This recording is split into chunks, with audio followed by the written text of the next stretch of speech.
Hello everyone, welcome back to my channel. आज का हमारा लेक्चर एप्लीकेशन के लेयर पे जो प्रोटोकॉल्स वर्क करते हैं उसके ऊपर होने वाला है। इससे पहले हमने एप्लीकेशन लेयर की क्या सर्विसेज होती हैं, कौन सी लेयर होती है, हमारी टॉप मोस्ट लेयर होती है, क्या सर्विसेज प्रोवाइड करती हैं, ये सब हमने डिस्कस किया था। आज हम जो एप्लीकेशन लेयर के ऊपर प्रोटोकॉल्स वर्क करते हैं जैसे HTTP हो गया, FTP हो गया, SMTP हो गया, इन सब के बारे में डिस्कस करेंगे। तो हमारा जो सबसे पहला प्रोटोकॉल है which is your HTTP। HTTP की फुल फॉर्म में हमारे यहाँ पे hyper text transfer protocol. So HTTP is an application layer protocol. It is used for transmitting your hypertext request and information between the web browsers and web servers. So basically HTTP has a client server communication. Okay, means it follows a client server architecture where a client like your web browsers sends a request to the server means such a website, and receives response in a return. Okay, so the port number for HTTP is 80, and here we have two types of HTTP connection: non-persistent HTTP connection and persistent HTTP connection. So for non-persistent HTTP connection means the connection will remain open only for one data transfer. Means only for one data transfer we have a connection open, and if we need to send the next data, then we need to make the separate connection has to be established for the next data transfer. तो जो non persistent HTTP होता है वो हमारा use होता है security purpose के लिए, क्योंकि every part of data transfer के लिए आपको क्या करना होता है, एक सेपरेट कनेक्शन एस्टेब्लिश करना होता है। जबकि जो हमारा persistent HTTP होता है, persistent HTTP कनेक्शन कौन सा होता है, it will remain open until the whole data is transferred.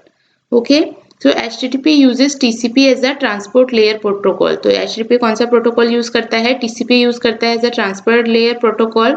और अगर हमें HTTP से डेटा को सिक्योरली सेंड करना है तो HTTP जो है वो कन्वर्ट होता है HTTPS में by using the connect method. Okay, if you need to send the data securely, then HTTP will need to convert HTTPS by using the connect method. So it is a stateless protocol. What stateless protocol means? That it does not retain any information about the server in the client computer once it is disabled. Okay, so basically आप क्या कह सकते हो, HTTP एक request response model है, stateless protocol होता है, इसका पोर्ट नंबर कितना होता है, 80 होता है। ये कई बार एग्जाम में पूछ लिया जाता है। दो तरीके के इसके कनेक्शंस होते हैं, non persistent HTTP connection and persistent HTTP connection. अगर आपको सिक्योरिटी पर्पज के हिसाब से HTTP यूज करना है तो हम non persistent HTTP connection use करते हैं, अदरवाइज हम कौन सा यूज करते हैं, परसिस्टेंट HTTP कनेक्शन। अगर हमें हमारा डेटा सिक्योरली सेंड करना है तो HTTP से हम इसको कन्वर्ट करते हैं HTTPS में यूजिंग दी कनेक्ट मेथड। और HTTP कौन सा प्रोटोकॉल यूज करता है, ट्रांसपोर्ट लेयर का TCP। Also HTTP use the cookies.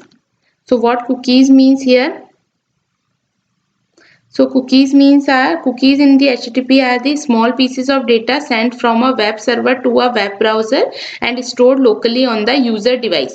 So they are used to store information about the user's browsing session, preferences and other data, allowing websites to personalize the user experience, track the user behavior and maintain the stateful interaction between the client and server. Okay, so this is the function of cookies in which uses in HTTP. Next protocol is FTP. FTP is the file transfer protocol. So what FTP means? It is a standard network protocol used for the transferring the files between a client and a server on a computer network. तो FTP किस लिए use होता है, FTP एक file transfer protocol है जो कि एक स्टैंडर्ड प्रोटोकॉल है। किस लिए यूज होता है, transferring the files between a client and a server. FTP में भी हमारे दो टाइप हो जाते हैं, एक होता है FTP use for authorised user and TFTP use for anonymous user. इसका मतलब क्या है, इसमें एक बात ध्यान रखना, we can't have FTP without HTTP। With HTTP only we have a FTP. So if the file gets downloaded after giving some information about the user and or identifier of the system, then the user is treated as a authorized user. Means जब कोई file download होती है उसके बाद अगर आपको user की कोई इन्फॉर्मेशन दी जाती है या सिस्टम को आइडेंटिफाई किया जाता है तो वो यूजर कैसे ट्रीट किया जाता है, एज अ ऑथोराइज्ड यूजर। और अगर फाइल डाउनलोड जो हो रही है वो without giving any information about the user हो रही है तो ये कैसे ट्रीट किया जाएगा, as a anonymous user. Means if files get downloaded with the identification of the user, then the user treated as authorized user, otherwise user treated as a anonymous user. Now here the thing TFTP has its own error control and flow control at the application layer, so it does not depend on the other protocol to provide this function, while your FTP uses the TCP.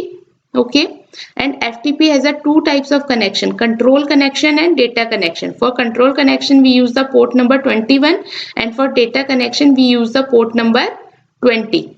Okay, so control connections are issued via control connection while your files get downloaded via data connection. FTP के बाद हमारा एक telnet भी आता है जिसके भी जो फंक्शनैलिटी है ऑलमोस्ट सिमिलर है, बट इसमें डिफरेंसेस क्या हो जाते हैं। FTP के अंदर जो डेटा कनेक्शन और कंट्रोल कनेक्शन है उनके लिए अलग अलग पोर्ट नंबर्स हैं। ओके, सेपरेट कनेक्शन है डेटा के लिए और कंट्रोल के लिए, जबकि टेलनेट के लिए आपके पास सिंगल कनेक्शन होता है जो, और इसका पोर्ट नंबर होता है 23, जबकि इसके डेटा के लिए पोर्ट नंबर होता है 20 और कंट्रोल के लिए पोर्ट नंबर होता है 21।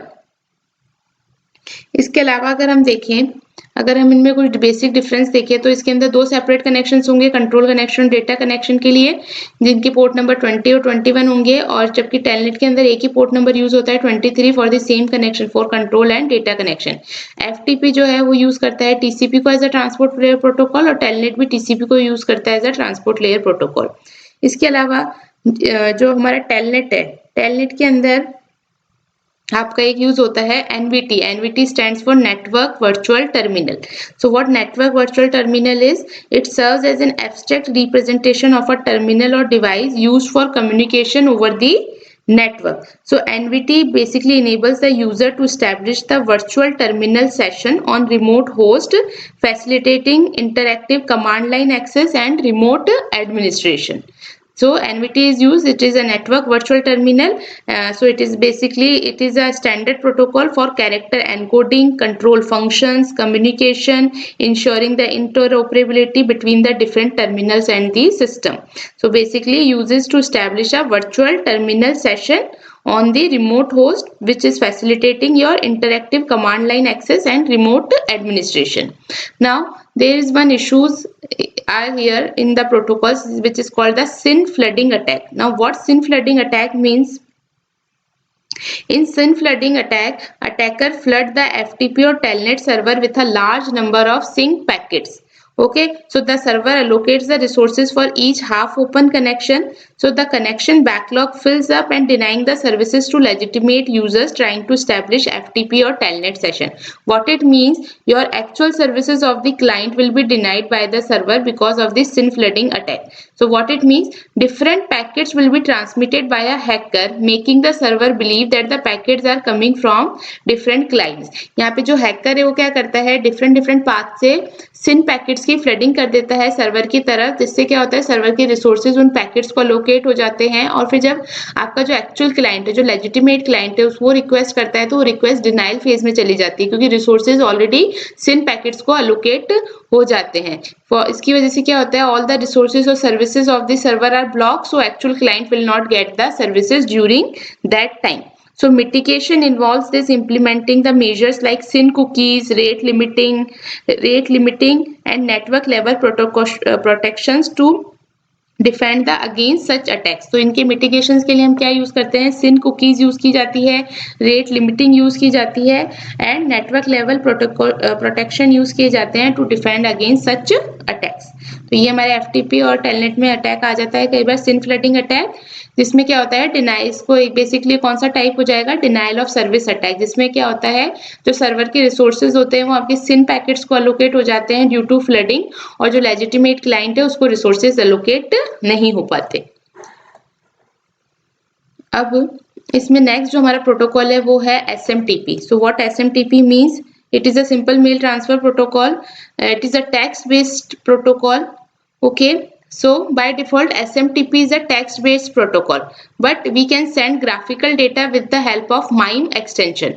SMTP जो होता है बेसिकली टेक्स्ट बेस्ड प्रोटोकॉल होता है, बट अगर हमें कोई ग्राफिकल डेटा सेंड करना है तो हम कैसे सेंड कर सकते हैं? With the help of MIME extension. MIME की फुल फॉर्म होती है multimedia internet mail extension. Now here we have two protocols, asynchronous protocol and synchronous protocol. So your HTTP and FTP is a synchronous protocol because client is directly contacting the server, where your SMTP is a asynchronous protocol because client will transmit mail to another client with the help of a server. यहाँ पे दो तरीके के हमारे जब हम application लेके protocols पढ़ते हैं तो उसमें एक असिंक्रोनस प्रोटोकॉल्स होते हैं, एक सिंक्रोनस प्रोटोकॉल होते हैं. तो जो HTTP और FTP हमने पढ़ा वो कैसे प्रोटोकॉल्स हैं? आपके सिंक्रोनस प्रोटोकॉल है. Why? Because here client is directly contacting the server. Okay जबकि जो SMTP वो असिंक्रोनस प्रोटोकॉल है. क्यों? क्योंकि यहाँ पे क्लाइंट जो है ट्रांसमिट कर रहे हैं मेल अनदर क्लाइंट को with the help of server, जबकि HTTP और FTP में आप डायरेक्टली सर्वर से कनेक्ट करते हो. ओके नेक्स्ट इज इसका जो पोर्ट नंबर होता है वो होता है 25. इसे हम पुश प्रोटोकॉल भी कहते हैं. Now, why हम इसे push protocol कहते हैं? SMTP is known as a push protocol because it is pushing or transferring the mail into the mail server. जबकि जो POP3 और IMAP4 होता है, it is a pull protocol. Why pull protocol? Because they are pulling the mail from the mail server. SMTP तो push करता है mails को mail server के ऊपर, जबकि POP और IMAP4 जो है वो क्या करते हैं? पुल करते हैं, इसलिए इनको हम बोलते हैं पुल प्रोटोकॉल. तो ये दोनों पुल प्रोटोकॉल हो जाएंगे, SMTP आपका पुश प्रोटोकॉल हो जाएगा. पॉप की फुल फॉर्म होती है आपकी पोस्ट ऑफिस प्रोटोकॉल और IMAP की फुल फॉर्म होती है आपकी internet message access protocol. IMAP जो होता है वो ज्यादा सिक्योर है आपके POP3 से. Why? Because it will ask to scan for viruses before the files gets downloaded into the computer. अब देखो ये ध्यान रखना है. अब इसमें क्या होता है, ये जो प्रोटोकॉल्स हैं आपके एप्लीकेशन लेयर के, इन पे कई बार क्वेश्चंस पूछ लिया जाता है कि कौन से प्रोटोकॉल की क्या एप्लीकेशंस हैं. जैसे अगर हमें फाइल ट्रांसफर करनी है तो हम कौन सा प्रोटोकॉल यूज करेंगे. अगर हमें वेब ब्राउजर अगर कोई वेब पेज की रिक्वेस्ट कर रहा है तो कौन सा प्रोटोकॉल यूज होगा. अगर हमें मेल ट्रांसफर करने है, टेक्स्ट बेस्ड करना है, ग्राफिकल बेस्ड करना है तो कौन सा प्रोटोकॉल आपका यूज होगा.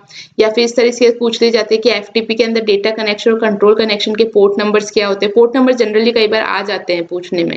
ठीक है, तो ये सब आपको पता होना चाहिए. या फिर SMTP को पुश प्रोटोकॉल क्यों बोलते हैं, POP3 और IMAP4 जो होता है उसको हम पुल प्रोटोकॉल क्यों बोलते हैं, इनकी फुल फॉर्म्स क्या होती हैं. तो इस तरह के क्वेश्चंस बन जाते हैं इन प्रोटोकॉल्स के ऊपर. तो ये इसलिए मैंने यहाँ पे इसको मैं आपको वन बाय वन हर जो भी चीजें जो भी पॉइंट्स हम यहाँ पे डिस्कस कर रहे हैं उन पॉइंट्स पे क्या होता है क्वेश्चंस आने की प्रोबेबिलिटी होती है, इसलिए मैंने वो इंपॉर्टेंट पॉइंट्स यहाँ पे इंक्लूड किए हैं.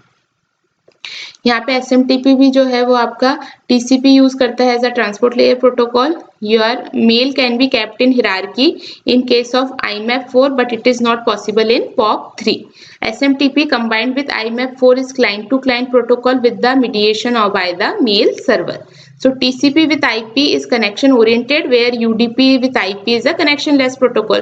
This is understandable. Why? Because TCP is a connection oriented protocol and UDP is a connectionless protocol. तो अगर आप TCP यूज कर रहे हो IP के साथ तो कनेक्शन ओरिएंटेड होगा, और अगर UDP यूज कर रहे हो IP के साथ तो क्या होगा, कनेक्शन लेस प्रोटोकॉल. इसके बाद आपका नेक्स्ट जो आता है हमारा वो आता है domain name server. Domain name server किस लिए यूज होता है? It is used for storing the IP address of the different server.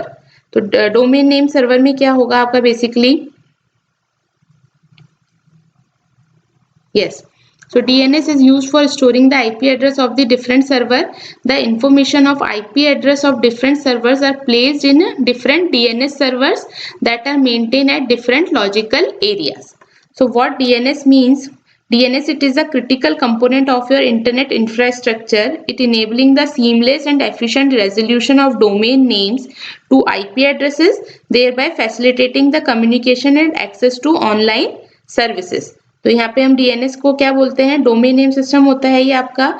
It is a hierarchical decentralised naming system for computer services और any resources connected to internet और a private network. So purpose क्या होता है आपका DNS का? DNS translates the domain names like आपका www.example.com अगर आप मान लो, एक इसको किस में ट्रांसलेट करेगा, IP एड्रेस में.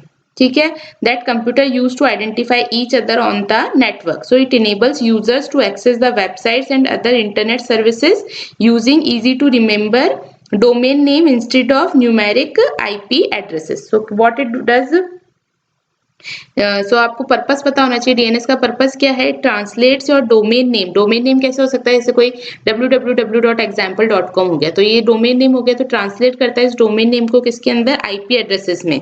ठीक है, आईपी एड्रेस कोई भी आप जैसे ले सकते हो 192.0.2.1, ताकि क्या हो, कंप्यूटर जो है वो यूज कर सके इसको to identify each other on the network.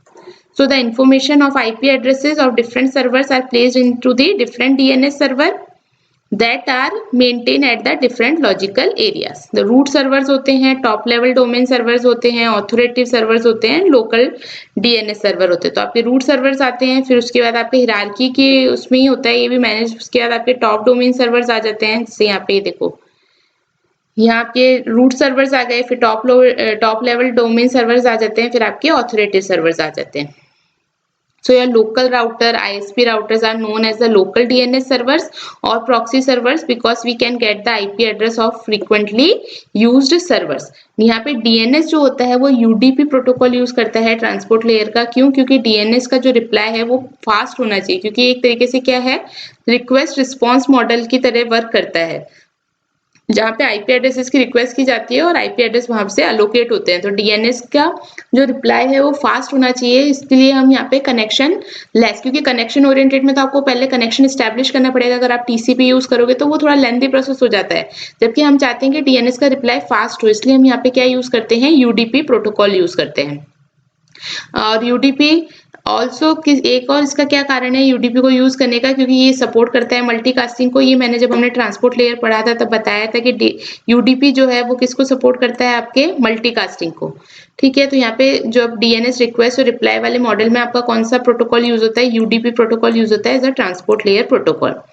तो यहाँ पे जब आपकी डीएनएस की रिक्वेस्ट की जाती है, अब यहाँ पे दो केसेस हो सकते हैं, बट फिर भी अगर डीएनएस की रिक्वेस्ट की, अगर जो यूआरएल है वो लेस देन है 512 बाइट से, तब तो आप यूडीपी को यूज कर सकते हो एज अ प्रोटोकॉल. लेकिन अगर यूआरएल का साइज 512 बाइट से ज्यादा है, तब आप क्या यूज करते हो? टीसीपी को.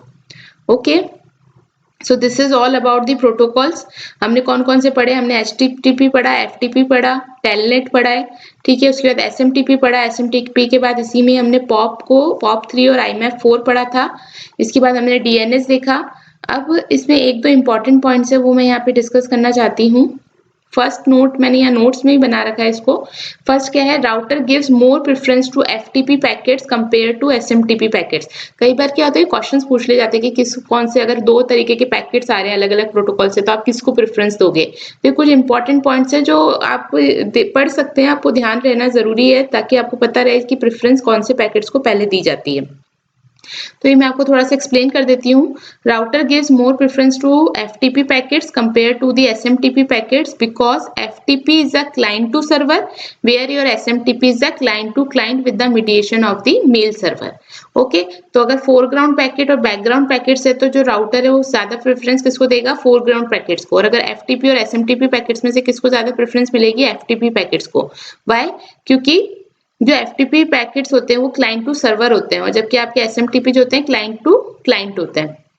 इसके अलावा अगर कंट्रोल पैकेट्स और डेटा पैकेट्स फ्लो कर रहे हैं तो उसमें से कंट्रोल पैकेट्स जो हैं उनको ज्यादा प्रेफरेंस दी जाती है. ओके, और अगर फ्लो लेवल और ट्रैफिक पाथ की हम बात करें, वो अवेलेबल होते हैं आपके IPv6 में, तो फ्लो लेवल और ट्रैफिक पाथ जो होते हैं आपके IPv4 में अवेलेबल नहीं होते.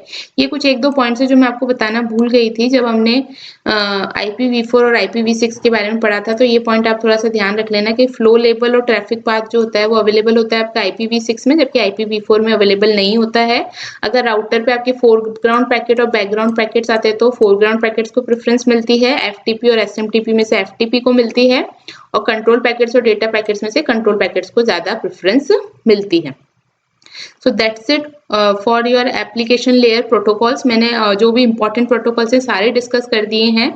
तो यहाँ तक हम देखें तो हमारा जो कंप्यूटर नेटवर्क का पार्ट है, जो लेयर्स के हमारे OSI मॉडल की जितनी भी लेयर्स थी वो हम डिस्कस कर चुके हैं. अब हमारा एक टॉपिक और बच रहा है जो हमारा सिक्योरिटी का है नेटवर्क के अंदर.